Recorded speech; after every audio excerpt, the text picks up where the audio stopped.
YouTube? It's your girl Algena313 coming at you with a video.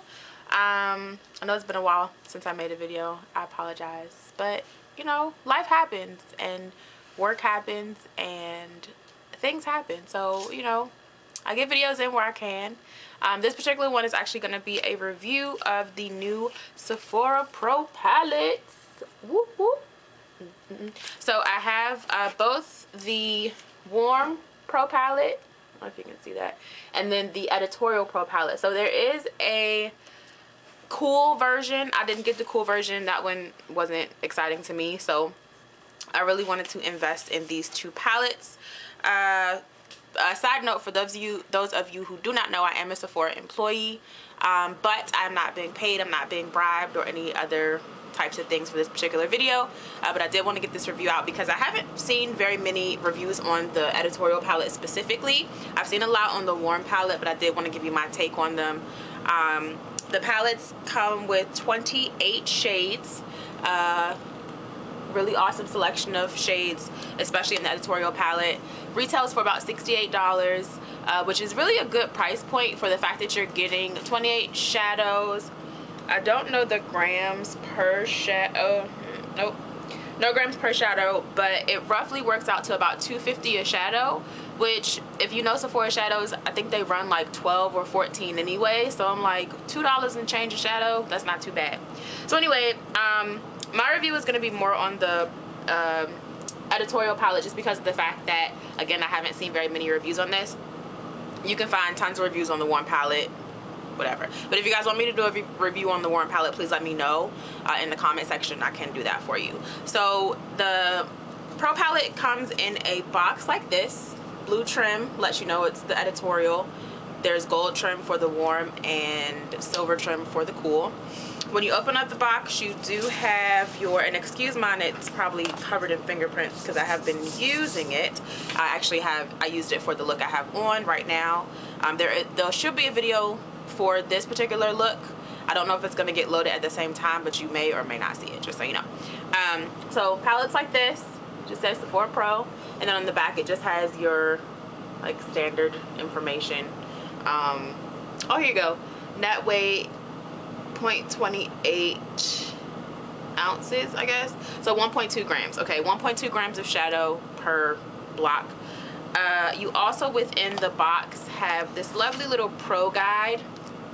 This helps you if you're not really as familiar with color or working with color. You can use this guide as a reference for some of the looks that you can create. This side's in English. I think the other side might be in French. Yeah, probably French. But yeah, just some ideas on color options and shades and whatnot. And of course, everyone's favorite part, when you open the palette up. So I'm not going to show you the huge mirror that comes in it because of the fact that there's a lot of stuff happening in my background right now, and I don't want y'all to see all my secrets.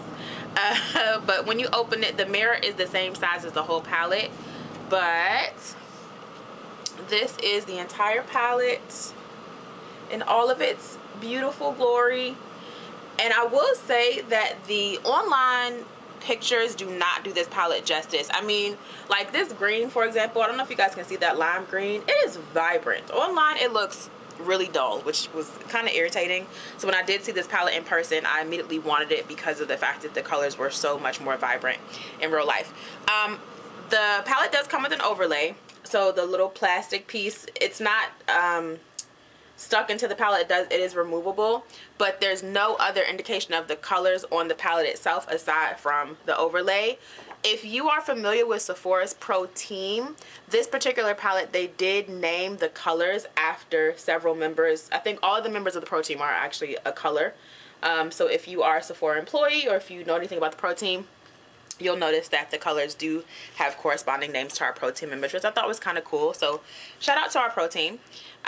But just kind of, again, color options, color choices. I basically have on, let's see if I can get this right.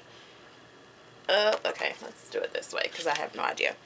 In the video, there'll be notification of like which colors I use, because I think I didn't do a really good job of being able to point them out because it did get a little bit difficult trying to use the overlay and show you the colors, and it was a lot of balancing. So anyway, I have on Tilia, Eliza D, I think I used Amy as well, and then Caroline at the bottom there for like the layer on top of Tilia.